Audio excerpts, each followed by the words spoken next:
అడుగు పెట్టనివ్వని పరిస్థితుల్లో వీళ్ళందరి జీవితాలు బాగుండాలి అని జాతిపిత మహాత్మా గాంధీ గారు ముందుకు తీసుకొచ్చింది. అలాగే జనసేనకి స్ఫూర్తి అయిన శ్రీ నారాయణ గురువు గారికి, అలాగే రాజ్యాంగ నిర్మాత శ్రీ బాబాసాహెబ్ అంబేద్కర్ గారికి హృదయపూర్వక నమస్కారాలు తెలియజేసుకుంటూ నేను స్పీచ్ని అంటే మా జనసేన అభిప్రాయం తెలియజేస్తాను. అధ్యక్ష, గత 2 దశాబ్దాలుగా ప్రత్యేకించి ఇంకా స్పష్టంగా చెప్పాలంటే 2004 నుంచి చాలా దళిత మేధావులతోటి, చాలామంది దళిత కార్యకర్తలతోటి, అటు మాదిగ ఉపకులాలు కావచ్చు, అన్ని రకాలుగా చాలామంది మేధావులతోటి చర్చల్లో పాల్గొన్నవాడిని. అధ్యక్ష, వారు నన్ను మనస్ఫూర్తిగా ఆహ్వానించారు. అలాగే బహుజన సిద్ధాంతం కానీ వీటి పట్ల ఆకర్షితులైన వాడిని. అందువల్ల నన్ను చాలాసార్లు ప్రత్యేకించి వర్గీకరణ గురించి అనేక పర్యాయాలు దీని గురించి మాట్లాడుతూ ఉండేవాళ్ళు. నాకు తెలిసిన అనేక మంది మేధావుల్లో ఒకరు, చాలా కీలకమైన వ్యక్తి, central university professor Shri Nimmaladinna Sudhakar గారు. అలాగే మాదిగ ఐక్యత కోసం కలిసి ఉండాలి కానీ వర్గీకరణ జరగాలని కోరుకునే కళాకారుడు, కవి మాస్టర్జీ గారు. అంటే ఎలాంటి వ్యక్తులను నేను కలుసుకున్నానంటే, ఆయన మాదిగ కులస్తులు అయింది కూడా ఆయన మాలకులానికి చెందిన ఆంధ్రాకి చెందిన మాలకులానికి చెందిన వ్యక్తిని పెళ్లి చేసుకొని మాదిగ ఐక్యత ఉండాలి కానీ వర్గీకరణ జరగాలని ఇలాంటి ఎన్నో ఆర్గ్యుమెంట్స్, ఎన్నో రకాల అభిప్రాయాలు ఉన్నాయి. వీటన్నిటి మధ్యలో మేము ఒక బలంగా దీన్ని తీసుకున్నాం. అధ్యక్ష, ప్రత్యేకించి రిజర్వేషన్స్ కానీ చాలా డిస్కషన్స్ ఉండేవి ఆ టైంలో. ప్రత్యేకించి మన వర్గీకరణ గురించి, అలాగే క్రీమీ లేయర్ గురించి, అలాగే ఇంకా కులం గుర్తింపు లేని కులాలు, బేడా బుడగ జంగాల గురించి, రెల్లి కులస్తుల గురించి అనేక మార్లు చాలా విస్తారమైన చర్చలు ఉండేవి. అధ్యక్ష, కానీ ప్రత్యేకించి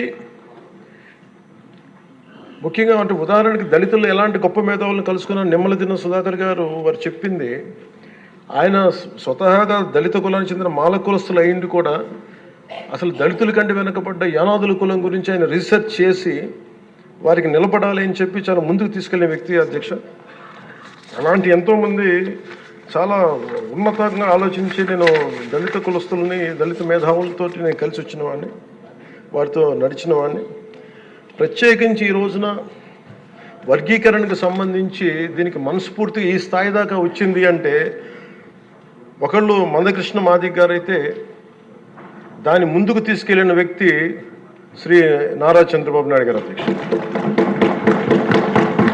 ప్రత్యేకించి మేము హైదరాబాద్ రోడ్ల మీద మేము తిరుగుతున్నప్పుడు మందకృష్ణ మాదిగ గారు ఎప్పుడు మాదిగ కులానికి వన్నె తెచ్చిన, ఆత్మగౌరవం అనే నినాదం తెచ్చిన మందకృష్ణ మాదిగ గారికి మనస్ఫూర్తిగా నేను వారికి నా ధన్యవాదాలు తెలుపుతున్నాను. అధ్యక్ష, ఎందుకంటే ఒక చిన్నబుచ్చుకునే తనం నుంచి మిగతా కులాలకి ఏమాత్రం సర్నేమ్స్ అని అన్ని కులాలు పెట్టుకుంటాయి, కానీ మాదిగ కులం పెట్టుకోవాలంటే ఇబ్బంది పడే పరిస్థితుల్లో నేను మాదిగానే చెప్పగలిగే గుండె ధైర్యంతో, ఆత్మగౌరవంతో దాన్ని ముందుకు తీసుకెళ్లిన మందకృష్ణ మాదిగ గారిని అసెంబ్లీ సాక్షిగా మనస్ఫూర్తిగా వారిని అభినందిస్తున్నాను. అధ్యక్ష, అలాంటి ఆత్మగౌరవ పోరాటాన్ని ముందుకు తీసుకెళ్లి దాన్ని ఆంధ్రప్రదేశ్ ఉమ్మడి రాష్ట్రంలో ప్రవేశపెట్టిన ఘనత, దాన్ని ముందుకు తీసుకెళ్లిన ఘనత శ్రీ నారా చంద్రబాబు నాయుడు గారికి, మన గౌరవ ముఖ్యమంత్రి గారు దక్కుతుంది. అధ్యక్ష, ఈ రోజున దేశ స్థాయిలో దీన్ని ముందుకు తీసుకెళ్ళగలుగుతున్నాం అంటే, ప్రధానమంత్రి గారు దృష్టిలో పడింది అంటే దానికి నాంది ఆంధ్రప్రదేశ్ నుంచే పడింది. అధ్యక్ష,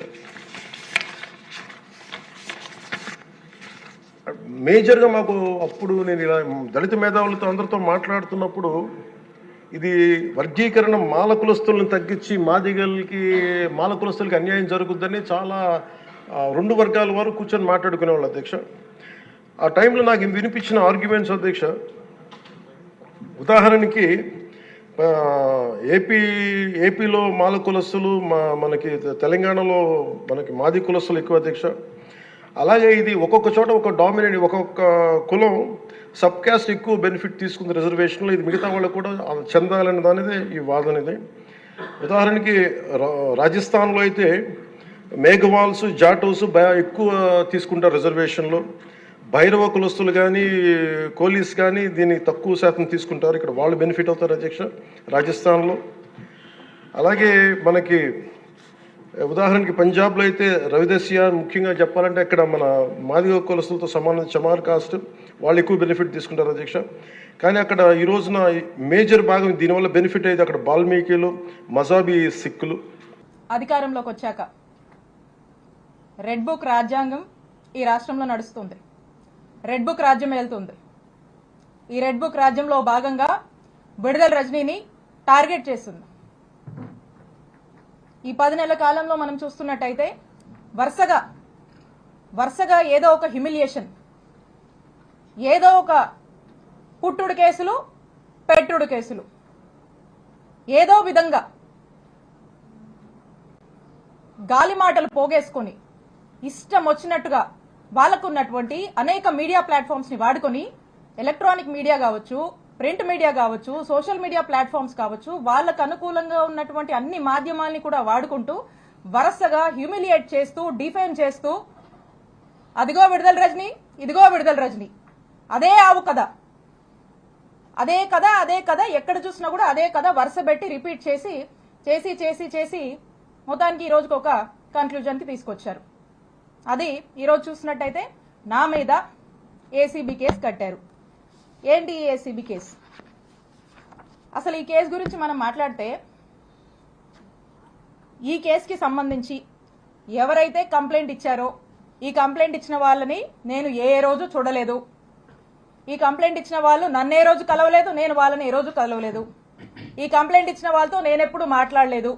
ఈ కంప్లైంట్ ఇచ్చిన వాళ్ళకి నాకు అసలుకి నో గివ్ అండ్ టేక్, ఏ మాత్రం కూడా వీళ్ళతో నాకు సంబంధం లేదు. వీళ్ళు అల్లినటువంటి కట్టు కథకు నాకు ఎటువంటి సంబంధం లేదు. అయినప్పటికీ కూడా ఒక కట్టు కథ అల్లి ఈ ఓరల్ బేస్డ్ ఆధారాలని బేస్ చేసుకుని ఈ రోజున ఏసీబీ కేసు నమోదు చేశారు. నేను మళ్ళా స్పష్టం చేస్తా ఉన్నాను, వీళ్ళెవరో ఏంటో, వీళ్ళ వేరబౌట్స్, వీళ్ళ బిజినెస్ ఏది కూడా నాకు తెలీదు, నాకు సంబంధం లేదు. ఈ కేసుకి నాకు ఎటువంటి సంబంధం లేదు. కేవలం ఒక పొలిటికల్ క్లౌడ్ తో దీని వెనకాల కొంతమంది ఉండి, వాళ్ళ వెనకాల కొంతమంది ఉండి చేస్తున్నటువంటి, విడుదల రజనీని టార్గెట్ చేస్తున్నటువంటి ప్రయత్నంగా రెడ్ బుక్ పాలన పరాకాష్ఠగా ఈ కేసుని ఈరోజు చూడాల్సినటువంటి అవసరం ఉంది అని తెలియజేస్తున్నా. ఇప్పుడు అసలు ఈ కథ ఇదొక కట్టు కథ, చక్కటి కట్టు కథ.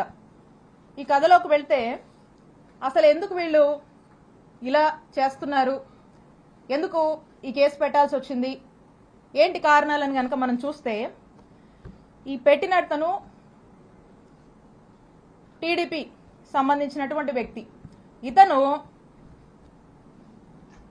ఇతను ఈ కథకి వీళ్ళని ముందుండి నడపడానికి గల కారణం ఒక డైరెక్టర్ ఉన్నాడు.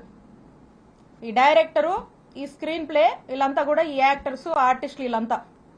ఎందుకంటే మొదటి నుంచి కూడా ఒక మార్కెటింగ్ టీంని పెట్టి, మీరు వస్తారా, విడుదల రజనీ మీద కేసు పెడతారా, కంటెంట్ మేము ఇస్తాము, మీరు జస్ట్ అక్కడికి వెళ్ళి ఆ కంప్లైంట్ ఇచ్చిరండి, మీరు వస్తారా, అధికారం మా దగ్గర ఉంది, ఏం పని కావాలో చేసి పెడతాము, విడుదల రజనీ మీద మేము ఒక నరేషన్ ఇస్తాము, ఆ నరేటివ్ తీసుకుని పలానా ఆఫీస్కి వెళ్ళి కంప్లైంట్ చెప్పండి, బయటికి రాగానే మీడియాతో మాట్లాడండి, సోషల్ మీడియాలో పెట్టండి అనేది ఒక ఎజెండా పెట్టుకున్నారు. ఒక మోడస్ ఆపరెండా రన్ చేస్తున్నారు. దాంట్లో భాగంగానే ఒక బిజినెస్ మ్యాన్, ఒక వ్యక్తి వెళ్ళి, ఇక్కడ ఒక డైరెక్టర్ ఉన్నాడు, ఆ డైరెక్టర్ ఎవరో కాదు, Narasaraopet MP Shri Lavu Srikrishnadevaraya garu. He is the director. ఈ డైరెక్టర్ దగ్గరికి ఈ బిజినెస్ మ్యాన్ వెళ్తాడు. ఈ బిజినెస్ మ్యాన్ ఫ్రెండ్ అంటారు, ఈ బిజినెస్ మ్యాన్ బంధువు అంట, అదే పార్టీకి సంబంధించి, అదే వాళ్ళ వర్గానికి సంబంధించినటువంటి వ్యక్తి ఈ బిజినెస్ మ్యాన్. ఈ బిజినెస్ మ్యాన్ వెళ్ళి అతనికి ఏవో బిల్లులు కావాలి, అతనికి ఉన్నటువంటి పెనాల్టీస్ వేవ్ ఆఫ్ చేయాలి, అతను యథేచ్ఛగా వ్యాపారం చేసుకోవడానికి అతని సపోర్ట్ కావాలని అతన్ని అడిగితే, అతడు ఇతనికి, డైరెక్టర్ గారు అన్నాను కదా కృష్ణదేవరాయ గారు, ఇతనికి ఇల్లీగల్ గా ఎట్లంటే అట్లా వ్యాపారం చేసుకోవడానికి, ఇల్లీగల్ వ్యాపారం ఇష్టం వచ్చినట్టుగా చేసుకోవడానికి, ఎదురే లేకుండా వ్యాపారం చేసుకోవడానికి సహకరిస్తానని హామీ ఇస్తూ కృష్ణదేవరాయ గారు ఈ బిజినెస్ మ్యాన్ ని ఒక కోరిక కోరుతారు. ఏంటంటే, నా టార్గెట్ విడుదల రజనీ, ఈ విడుదల రజనీ మీద తన్ని డిఫేమ్ చేయాలి, తన మీద ఏదో ఒక కంప్లైంట్ పెట్టండి, తన్ని డిఫేమ్ చేద్దాము. కంప్లైంట్ పెట్టించడము, ఆ పైన ఫాలోఅప్లు వ్యవహారాలు మొత్తం నాది బాధ్యత. మీరు అలా కంప్లైంట్ పెట్టి నేను చెప్పిన ఆఫీస్కి వెళ్ళి ఇచ్చేసి మీరు ఇంట్లో కూర్చోండి మెలకుండా, నేను నడుపుతా అని చెప్పి మీ బిజినెస్లు నడిపిస్తా అని అతనికి అభయం ఇచ్చి వెనకుండి ఈ విధమైనటువంటి దారుణమైనటువంటి ఇల్లీగల్ కేసుని నా మీద, మా స్టాఫ్ మీద, మా మరిది మీద పెట్టించినటువంటి ప్రయత్నం చేశారు. అసలు ఎందుకు ఇది చేయాల్సి వచ్చింది?